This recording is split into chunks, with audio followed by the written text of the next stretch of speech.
Hello and welcome to India Market Open. It's midweek and it's a tussle between the bulls and the bears. Global cues are weak, but the big story once again is RBI in overdrive after IFL Finance. It's GM Financial now. Another evening, another notice from the regulator. Wow, I'm wondering what is happening in the Indian financial system right now, but also on the upside, an active regulator ensuring that everything is clean as we grow. Yeah, some people yesterday were saying it's in overdrive mode as well. Who knows? It's your end. Yeah, the problem will be today 4 p.m. people will be wondering, okay, what's next? Teesra kaun? Who's next? Who's next? Who is next and what's next? I would say teen to ho gaye hain. There's Paytm, IIFL. Yeah, but I mean 2 in 2 days. And yeah, there's IIFL Finance and JM Financial. Yeah. So that's worrying for the NBFC space, though, I would reckon. And I think it's the leverage. I think that's what the worry is. Maybe we are cleaning it up, protecting retail investors. And I think that's always been the stand of the RBI, right? You've got so many new investors coming into the markets. You don't want to take any chances. And our regulator, of course, is ahead of the curve as compared to most. We did feel the crashes in the past much less than anybody else. So we've got to give it to them. And just on the side, before we get to global cues, AMFI's action on distributors will have some bit of a bearing on some of those companies as well. We'll talk about it, but there's a lot of regulatory action happening there. AMFI plus SEBI plus RBI, because they worked on this together, coupled with SEBI's move to cut froth in small caps. To look at it from the big picture. And you know, we were talking about how post-earnings there was going to be a lack of triggers for the market. Anything but lack of triggers. It's only gotten busier. If you're looking for global triggers today, they're not very positive. We told you yesterday that bulls are taking a break. Well, the bears are definitely not taking a break. You're seeing a bout of sell-off in the US markets led by tech stocks and your mega caps, which have been racing, saw a pullback. Not NVIDIA though, NVIDIA was fine, but 400 points down on the Dow, the Nasdaq nearly 2% down, and it is tech stocks that kind of led that pain. Apple is the big problem. Microsoft slid as well, but data out by an agency called Counterpoint showed that in the first few weeks of 2024, about 6 weeks of 2024, Apple iPhone sales have plunged in China. Now, that is a huge issue on several fronts because it's telling you about what's happening, of course, with Apple and one of its largest markets, but also what the China story is. Yesterday, the Chinese government talked about how they want to shore up their GDP to 5%. That's going to look like a tough call. On the other hand, bonds were quite tepid. Bonds actually slid. The 10-year went down to 4.16% last I saw it, ahead of Jerome Powell's commentary today. He's actually going to testify today and tomorrow. Tonight it's going to be before the House Finance Service Commission. Tomorrow is going to be in front of the Senate. He has to talk about what the Fed is doing to control inflation with rates, etc. And obviously that's a large cue that the markets are going to watch out for. So ahead of that, bonds have been pretty, tepid. We'll have to wait and see what happens there. You wanted to make a point? No, I just wanted to come in because at least me and Samina are diehard Apple fans. That what's been plaguing Apple's stock amongst everything else is also this whole AI piece. There's a lot of Apple investors, I'm sure, out there in India as well, and the lack of triggers plus core iPhone sales falling. So 2023, almost all the other tech stocks would have done what they've done. Apple has hardly done anything, and the problems pile on. But that's a China problem. Look at Nike. Nike last quarter plunged because they were not selling enough shoes in China. But for Apple, it's not just China. It's also this lack of AI. Correct. So it's one of the largest markets in the world, starts sort of slowing down, and then that becomes an issue. So we were talking about bonds last. Let's also talk about Bitcoin. My. Another day, another record, but then a slide after that. So all-time high of $69,000 was hit on the Bitcoin. It then plummeted. I don't know if you can pull up that chart. Yeah, there it is. So, I mean, look at that pattern of where Bitcoin has gone. It slumped about 6% after touching that new high, but also an idea of what regulation can do when you have an SEC-backed system for investment like these ETFs. Has changed the story as far as Bitcoin is concerned. I'm going to just pull up Asia and weak cues over there overall. They've mirrored what's happened on Wall Street as well, and let's pull up some of those key indices. The Hang Seng's doing okay, but Shanghai and Nikkei down in the red. So you might not see a very robust day of trade. We'll look at implied open very quickly. and see what Indian markets are set up for. You know that you're going to have a pain point in the NBFCs, but overall not too much in the negative as per the implied open at least. Fund flows, very quickly, nothing massively to speak about. There was some FII buying, 574 crores, DIIs bought about 1835 crores. Focus on the financials today, Niraj, and NBFCs? Oh, most certainly, and it's a, it's a, four-day winning streak snapped for the markets at large, even though the trend may be higher. So I think people will take notice of that.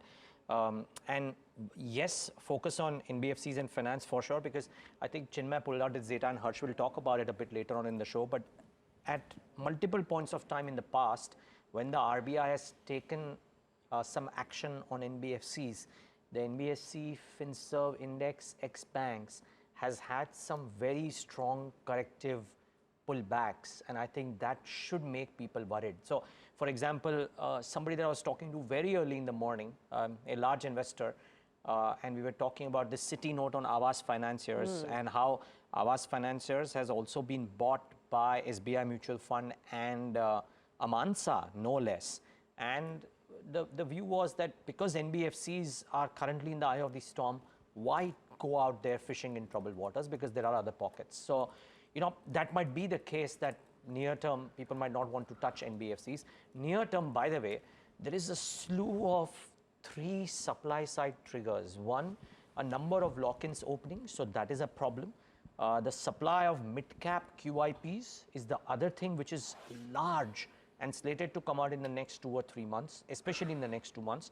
And the block deals that investment bankers say are set up from companies in order to sell off some of the stake for whatever reason. So the quantum of supply that comes in the next couple of months at the broader end of the spectrum is very large. Maybe that is what explains why the small cap space hasn't quite given any kind of uptick or stability, even while the large caps may have been stable on a given day. Frankly, the last 7 days, the small cap index would have underperformed the large cap index. Just last couple of things, all upsides on Nifty IT are being sold into and needs to be watched out. So Jan 15th, Nifty IT made a top and then corrected quite viciously. Then Feb 12th again tried to rise, got sold into. We've seen a rise in the end of Feb, and then again the first 2 days of March or first 3 days of March, we've seen a bit of a pullback there. So Nifty IT, all kind of attempts at an up are being sold into. So it's a bit of a sell on rise kind of an index, presumably. So watch out for that one. And for all the conversation that fund managers are having around cement and dispatches and pricing power, consistent selling and short build up. So just yesterday, for example, if you look at Ramco Cement, Shree Cement, Orient Cement, at least on the FNO side, Ramco and Shree had massive short pile up. Look at that, 10% OI build up, 7% OI build up on 2.5% price correction. So somehow cement, for all the fanfare that it has around fund managers and the fact that there might be a bullish season ahead, if you will, the price action is suggesting something otherwise. No, it is. There are areas and pockets of the market that do currently look oversold. And this month, largely, even though the future may look good, I think valuations is what the markets are concerned about, right? And that's what's been playing out in terms of stock reaction more than likely. Nifty PSU, though, seems to be in an uptrend, and that's what you want to be cognizant about. Yesterday, when there was a tussle between the bulls and the bears, PSU Bank stood out. They did gain in trade and so did auto. So 2 sectors that have defied the trend in that sense have been banks, some of those banking names and auto counters. But let's talk about stocks. If you've not already heard it, it is going to be a morning when NBFCs will be under pressure. This comes in as the RBI has cracked the whip on JM Financial. They have barred them from lending against shares and bonds. RBI has directed to stop financing against shares and debentures with immediate effect. This includes sanction and disbursing of loans against IPO of shares and against subscription to debentures. Remember, the banking regulator carried out a limited review of the books of JM Financial on the basis of the information shared by SEBI that has eventually led to this action. Of course, JM has said that they will be cooperating with the regulator and will provide all the information that is required, and has also gone on and said that this is an industry-wide practice. Now, whether the reaction is only felt on JM Financial or other NBFCs is something we will want to wait and watch. Like we've discussed earlier in the day, who could be next pretty much seems to be the big question. that the street will be asking. But for now, a big gap down in JM Financial is what we are expecting. Along with that, it may take some of the other NBFCs lower as well. It could be another morning where IFL Finance may continue to see another weekday of trade after hitting 20% lower circuit yesterday. Today could be some more pressure in terms of trading activity. Well, apart from that, talking about stake sales, QIPs, and bulk deals at Zomato this morning, we believe Anfin Singapore is looking to sell 2% stake for $2,800 in Zomato. The price, I believe, the reports are indicating, comes in at a 4% discount to yesterday's close. So watch out for Zomato. It could be seeing a big deal or a big block deal in early minutes of trade today. So that is about Zomato. In terms of some good news, you've also got Wipro. They've completed the 20% stake acquisition in STVerse to strengthen their position as software-defined vehicle services. And this acquisition, remember, is not long dated, should be concluded by the end of the month. You may see a little bit of a positive reaction, while Niraj indicated that it's a sell-on rally for a whole bunch of these IT stocks. Who knows, positive news flow for Wipro could actually help Wipro itself in terms of trade. So that's largely what we have. But like we've said, the morning belongs to NBFCs. The morning will be all about JM Financial to begin with. Be interesting to see if IFL Finance continues to sell out and what else goes lower. Bajaj Twins were also under pressure yesterday morning. Yeah, Bajaj Twins, actually Bajaj Finance, Bajaj Finserv cracked about 4.5% on close yesterday. You know, we'll have to see how much of an IPO loan book they have, if any. The fact is that what JM Financial does is not, you know, exclusive to them. It is an industry-wide practice. So is this a bigger message? But we'll get to that. A few more stocks on the radar. JSW Energy is one that I want to bring your attention to. The company is signed, a unit of the company has actually signed a battery energy storage purchase agreement with Solar Energy Corp. The agreement is for 250 megawatt and 500 megawatt hertz of battery energy storage system. It's the first project out of a total of capacity which has been awarded so far, and they will be receiving fixed capacity charge of 10.84 lakh rupees per megawatt for 12 years. It's a project which is going to be completed in 18 months. So you can see it as a positive. Maybe the energy space has been good overall, barring the last couple of sessions, I would say. And this is positive news for JSW Energy. Not so good for India Bulls. So India Bulls put out a statement yesterday responding to an unfavorable verdict that they received. So MIDC issued a vacation order for the company. They had about 512 hectare plot in the Nasik SEZ, and the order directed them to now vacate it, essentially. They were expecting a favorable order on the hearing and were working on a proposed revival for this. They say that the order is unlawful and are evaluating legal options. Now, this is a bit tricky because when you have SEZ allocations, there are very fixed conditions of how much you have to invest and how much work you have to do within a certain time period. This is something that they will have to fight off, so could be sentimentally negative for a bit. Just the third stock on the radar is Havells. Havells India has officially announced its foray into kitchen appliances. They had, it was up in the air, but the official announcement has now come. They are going to be selling cooktops, hobs, chimneys, and other built-in appliances. And it's a synergy, really, with their small domestic appliances. So a natural progression, perhaps into a higher margin category. They aim to become the top 3 market player over the next 3 years. And these products will be outsourced and launched from May 2024. So those are my 3 stocks of this morning. Niraj, what's on your list? So Samvardhana Motherson is the other one in addition to Zomato. The block deal in the stock was very active yesterday. Was up about 4 or 5%. Now, the base price of the block deal at 121 to 122. So that's a discount of maybe about 3% to the price of 125. To watch out for some of these block deal stocks. Viewers, remember, if the demand is good, then they recover very, very quickly. So that disclaimer for both Zomato as well as Samvardhana Motherson. Aavas Financiers. Now it's perilous to talk about an NBFC stock positively, but I'm still going ahead and doing that. SBI Mutual Fund bought about 63 lakh shares, and Amansa Holdings bought about 3% stake at 1370 a piece. Now, I mean, Akash Prakash is arguably one of the smartest investors out there. There is a Citi note today which has given a positive view on Aavas. Aavas is also a stock that has corrected already. If you look at the last maybe 6 odd months or thereabouts, I think from a highs of maybe, if I'm not wrong, 1700, 1800, Aavas Finances is currently at 1358. So it's not a stock that is staying at the highest level. It's come off quite a bit, and there is a positive note from Citi, and Amansa and SBI have bought into it. Let's wait and watch if Aavas does the unthinkable today, which is a large uptick in an otherwise troublesome period for NBFCs. And the last one is RBL Bank. Now, yesterday, because RBL and Bajaj Finance fell in tandem, a lot of people were extrapolating whether there could be some action around the credit card business or no. There's also this chatter, more important chatter was that could Bain, which has got a large shareholding in RBL, come out and sell. Now, the reason why this is interesting is because the key buyers in RBL, M&M Group and Quant MF, have stakes which are northwards of 3.5 and 4.5. So until they can't cross more than 5%. So if a large supply is to come in RBL, the one who are known buyers will not be able to go out and buy large quantities because they can't do it per se.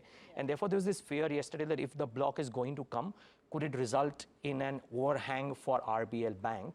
Now, the block is not happening, and therefore, watch out.